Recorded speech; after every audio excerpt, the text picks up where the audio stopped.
Great leaders always sell the dream. Leaders must have vision because of your position. Just by being a position of a leader, you are in front of everybody, aren't you?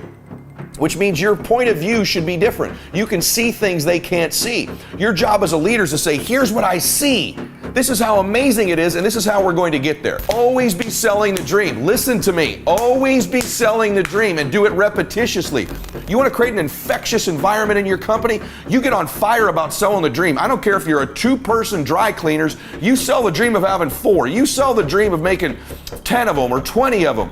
You have to sell a big enough dream to people that everybody's dreams who come in contact with you can fit inside the one you're selling. How do you build a religious cult-like following in your business?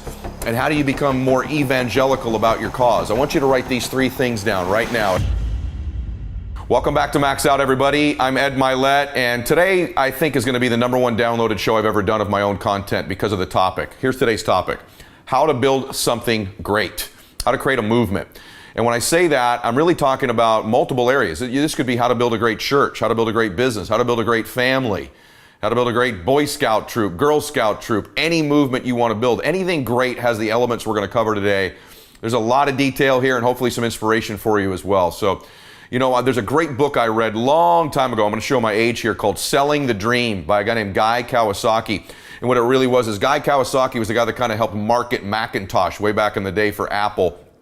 And it was a study of the history of Apple. And basically his contention was that all great movements, I think all great families, all great churches, all great everything, sell the dream. The leader of that enterprise is almost evangelical, almost like a preacher, evangelizing for their cause. You know, great businesses, those of you that are business people, great businesses have a cult-like following, have a religious-like following. It's something that all great movements have. Apple has it. The great fitness companies that you think of, any company you know that's really flourishing has kind of raving fans. And a level past that is almost cult-like and religious-like followers. They believe that deeply. And by the way, I don't mean that in a sacrilegious way, like they believe in it more than they believe in God. You know exactly what I mean when I say that. Deep, raving fans.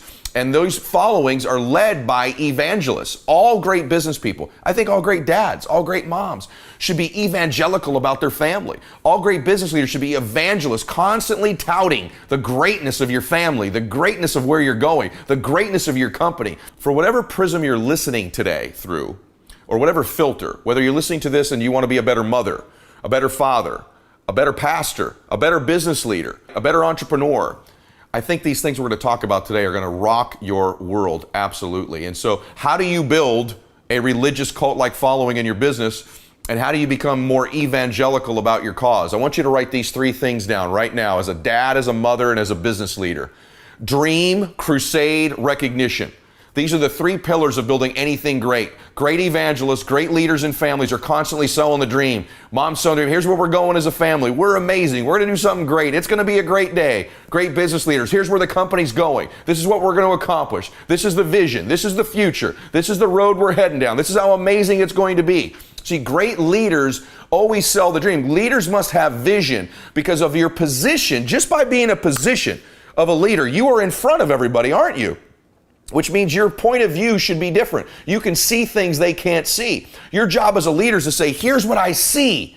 This is how amazing it is, and this is how we're going to get there. So great leaders, like that book said, sell the dream constantly. Great entrepreneurs are constantly conscious of selling the dream to their employees, to their clients, to their vendors, to potential clients, to people they sell, to people they do business with, to people in the warehouse. No matter what your business is, I don't care what it is, always be selling the dream. Listen to me. Always be selling the dream and do it repetitiously. Don't get tired of saying the same things over and over again. See, business is not about saying new things to old people. Business is about saying old things to new people. So constantly be selling the dream. As a mother or father, you want to turn your family around? You want to raise great kids? Sell them the dream on the future. Sell them where they're going. Sell them where your family's going.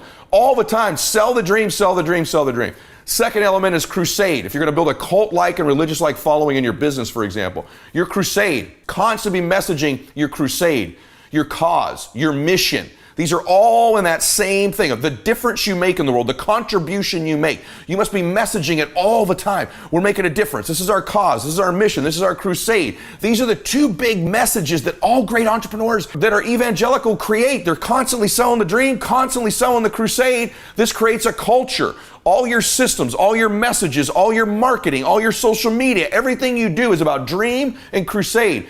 You want to create an infectious environment in your company? You get on fire about selling the dream. I don't care if you're a 2-person dry cleaners. You sell the dream of having 4. You sell the dream of making 10 of them or 20 of them, and you have a crusade about it. We do the best job. We get clothes the cleanest. We're meticulous. We take it to a level nobody else does. We care. We make a difference. We help people make more money because they're sharper dressed in our clothes. I don't care what your business is. If you make sandwiches, the crusade of being the best and them eating healthy or them enjoying it or bringing passion to people's lives or pleasure to their lives. Talk about your crusade and your mission. If you're in the financial business or the real estate business or the fitness business, I don't care, the tech business. What's the dream? What's the crusade? What's the mission? And sell it over and over and over again.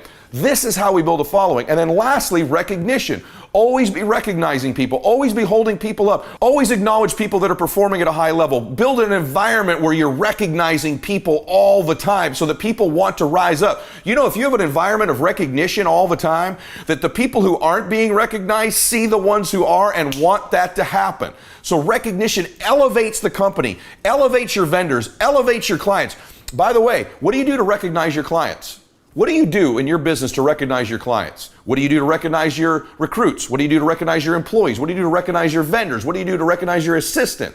What do you do to recognize people? How great are you at recognizing people, right? And if you show me a leader who sells the dream, who's got an unbelievable crusade, who's got recognition in place, I'm going to assume you have systems in place because you can't function without those as an entrepreneur. But the separator between the good and the great, the extraordinary companies, the movements, the systems are not the separator. The systems are fundamentals to even get in the game. But once you're in the game, how good's your dream selling? How repetitious is it? How believable is it? How big is it? And by the way, on selling the dream, you have to sell a big enough dream to people that everybody's dreams who come in contact with you can fit inside the one you're selling. Do you do that? Are you cognizant of selling it big enough that everybody listening to you, whoever that crowd is, their dream can fit inside the one you're selling? Your crusade and mission, is it emotional? Is it compelling? Do you hold up evidence of it? What do you do to reinforce it? Do you, on a regular basis, hold up success stories? Do you reinforce it with the stories you've had? Do you reinforce it with the message you have? Do you reinforce it with your own behavior? So how well do you reinforce the cause, the mission, the crusade of your business? And then how do you do with recognizing people? Do you have an environment full of recognition and enthusiasm and winning and progress happening all the time? Do you constantly find ways and reasons to recognize the people you work with and your clients? As a mother or a father, how good are you at selling the dream of your family? We're special. We're a great family. We do great things for people. We're going to win in our lives. We're going to travel the world. We're going to make a difference. Then they get to the crusade. This is the kind of family where we serve people. We got a mission as a family. We're about making a difference in the world. We're special. We're givers. Do you do that? And do you recognize people? Man, you look beautiful today. You look amazing. Great job on your test. I'm so proud of you. You're my favorite. Do you do things all the time to recognize your children and your spouse? How good are you at that? Like, just take a step back and breathe for a second. When's the last time you recognized your spouse? And do you do it repetitiously and regularly all the time where it's infectious? Do you recognize your children? Do you recognize your parents or your siblings? How good are you at just, I love you, I believe in you? Do you call them? Do you text them? Do you write handwritten notes? Do you hug them? Do you just have an environment of recognition in your household? See, I think a great family's got a dream. A great family's got a mission and a cause. And a great family recognizes each other. That's what a great church does. It's what a great football team does. It's what a great business does. The most powerful force in the history of the world is religion, right? And I'm not talking about building something that is important as someone finding God, but I am talking about building the same elements. See, Rick Warren in The Purpose-Driven Life wrote this great book, well, the best-selling book of all time other than the Bible. And in that book, he lists 5 things that are sort of the keys, purposes to a religion. Right? I thought it was interesting. So I'm going to give you what those 5 keys were because I think they apply to business. I think they apply to family. So we're going to listen to Rick Warren's 5 things. I'm going to give them to you right now. And then I'm going to tell you they apply to business for you being evangelical and creating a religious cult-like following for your company and your products, which is what you all want. So those 5 things are fellowship, 2, discipleship and education, 3, worship, 4, ministry and service, and 5, evangelization. These are the 5 purposes of religion that he lists in the purpose-driven life. So how does that apply to business? Let's start with fellowship. You want to create fellowship in your business. You want to create a community type environment for your clients and the people that work with you, because people want to belong in life. Number one need for human beings is the need to belong. So if you're not creating that in the atmosphere around your company, again, if it's a dry cleaners, what do you do when they walk in to make them feel like they're a part of a community? Things you say, things you give them, signs that are on the wall. It begins to build a community. If you have a financial services business or a real estate business or a tech business or a nutrition business, what are you doing to build community around your business? Could that be your social media, your website, your environment, the workplace, the things you mail to your clients thanking them? What are you doing to build community or fellowship in your business? Number 2 is discipleship or education. What are you doing to build disciples, which means what does your company believe in? What did it stand for? What's the action that you want to give them? The way you build people who are raving fans and followers is they know what you stand for. They know what you believe in. They know what your mission is. This is the way that you begin to build sort of disciple type following. And then the second thing is education. Every business can be teaching somebody something, and that's another way you build raving fans and building disciples is by teaching them something. So your business ought to have an educational slant to it in some way. You need to be thinking through how you begin to create that in your business by teaching people things. And that could be just a value proposition. It could be something you stand for, be something you mail them, something you teach them, but it begins to build discipleship and education in your business. The third purpose of religion that Rick lists is worship. And we do want people to kind of be in our presence in our business being that in love with who we are and what we do. In religion, they worship a creator. In your business, they're going to worship your cause and your mission and what you stand for. And so it's got to be constantly messaged all the time. In some way, shape, or form, worship is a strong word for really believe. Strong word is to really be connected. Strong word to believe that you're different and unique and special and cause-oriented. People want to be a part of a movement, just so you know, even as a consumer. That's why you see people wear the t-shirts of different brands. Anything they can do to say, I belong here, and I belong here because I worship or I believe in the cause. I believe in the mission. I believe in what this company stands for. That could be what the leader stands for, the product stands for, the delivery stands for, the industry stands for, but they need to know what you stand for. 4 is ministry and service is one of the purposes that Rick lists for religion, and that's also true for a business. Businesses exist to solve a problem. Your messaging needs to all the time be about the service that you do because it's how you mobilize people. You mobilize people around that mission. You're going to hear the common theme here of dream, mission, and recognition. And inside this, what are you doing to recognize the people that are in your service? For example, in a church, if you've ever been to a church, there are people who get identified roles, don't they? There's the pastor or the priest or the rabbi, etc., and whatever the religion is. There's also the ushers. There's the people who do the sign-ins. There's the people who lead worship service, who play the music. These are forms of recognition inside the organization. What are you doing to recognize your client? What are you doing to recognize your colleagues, recognize your recruits at every level, all the time? This is how we begin to build this part of the element of our cult-like religious following. And then lastly, evangelization. Think about all the people who you maybe think are some of the best business people or most influential people you know.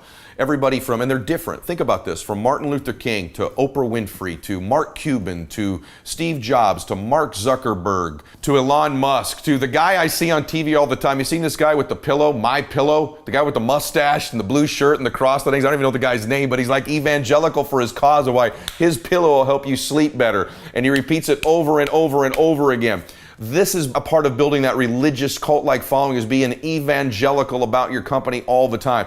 What do they all have in common? Because they're all different people. Maybe you look at me this way.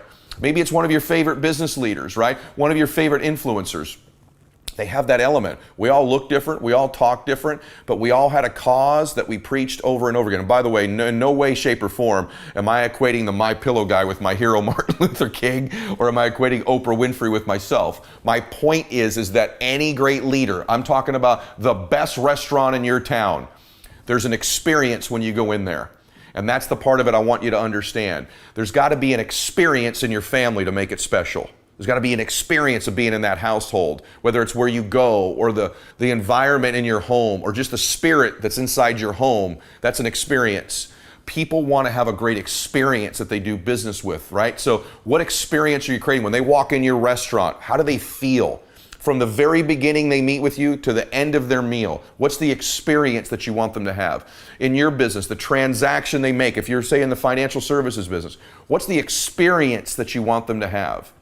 Think that through for a minute. From the minute they meet you through their entire lifetime with you, what's the experience feel like? Because if you want referrals, which is what you say you want new people, people refer people when the experience is blissful, when the experience is amazing, when the experience is unique. Think about the places or businesses you do business with right now that you love the most. Your favorite restaurant, your favorite clothing brand, your favorite influencer on social media. Hopefully me. Right? So what's the experience like? How do they make you feel when you're in their restaurant? When you're consuming their protein product? And maybe that whole experience is how you order it, how you buy it, the note they write you. My friend Andy Frisella, my business partner, they're so specific at First Form, but when you buy that product, everybody gets a handwritten note. There's an experience that's different than just getting it shipped to you. They're creative at how they make people feel, even if it's in a benign transaction, like a dry cleaners, right? Like a sandwich shop. But it's really important in every business to just make the experience of doing business with you slightly different and more enjoyable and pleasurable than everybody else. In today's world, what distinguishes you more than anything is the experience. It's all the things we've talked about. It's the dream, it's the cause, it's the crusade, it's the recognition. It's all of that wrapped up in what's the experience that people are having when they're with us. Because that's what they will recommend to people is the experience. What makes a great family is the experience day to day of that family. It's never perfect.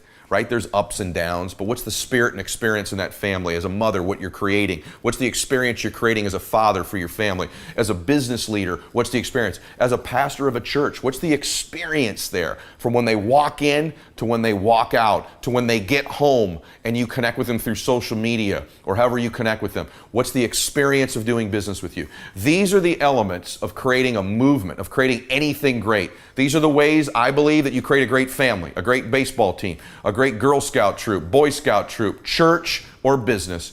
These are the elements that create that kind of following and that greatness about what you're doing. You can do something great with your life. You were born to do something great with your life. Yes, you, driving in your car right now, having that bad day.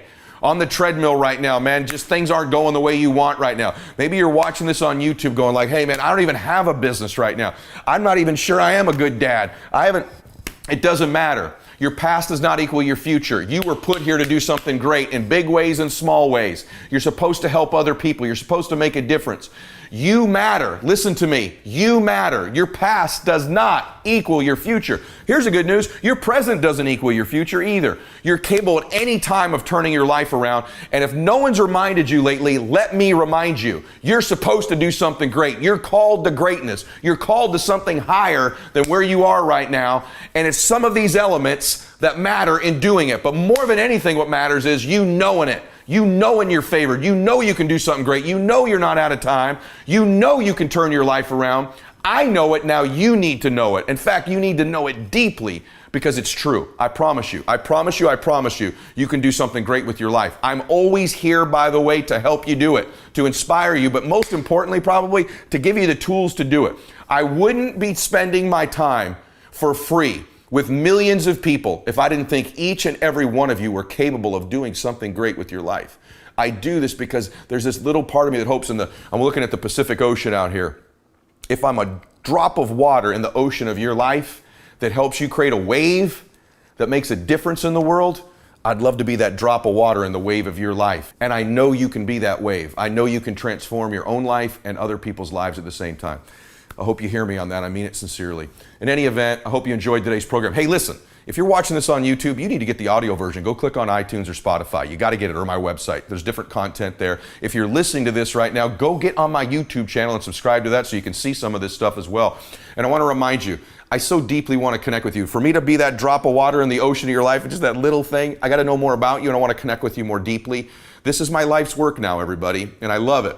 And so I'd ask you to participate in the Max Out 2-minute drill, which is every day on Instagram. I run the Max Out 2-minute drill. I usually post, I'll give you a tip, around 7:30 a.m. Pacific to 8 a.m., somewhere in that window. And if you just have your notifications on, you'll know if you make a comment in the first 2 minutes, every day I do a drawing. I pick a winner every day From everybody who makes a comment in the first 2 minutes, we pick a winner. They get a coaching call with me or my guests, or they get tickets to one of my speaking events, my book, Max Out gear, hats, shirts, leggings, whatever, every single day. So turn your notifications on, make a comment in the first 2 minutes, and you've got a chance every day to win. I read the comments because I want to know how to help you. I want to know what you're thinking. I want to know what you're going through. I want to hear about your wins as well. The other thing is, if you miss the first 2 minutes, remember this, you can just make a comment at any time during the day as long as you do it every day. So if you miss the first 2 minutes, it could be 5 hours later. Make a comment as long as you do that on every post every day, 5-6 days a week when I post. Then we pick a winner at the end of the week from someone who's just posted every day, no matter what the time is. So we pick a winner there. 2 ways to win. In any event, I hope today's program helped you. Max out, and God bless you.